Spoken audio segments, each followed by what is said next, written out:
Nike is quietly celebrating the 40th anniversary of the Air Max 1, a milestone that rivals the attention given to the Air Max 95's 30th.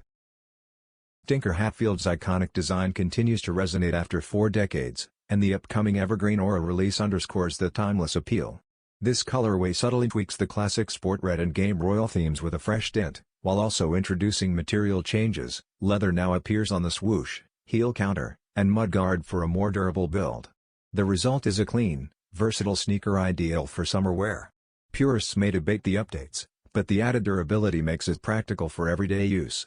As a general release, the Nike Air Max 1 Evergreen Aura is expected to arrive on Nike.com and select retailers without major fanfare. Priced at $145 US, it continues the legacy of one of Nike's most enduring silhouettes.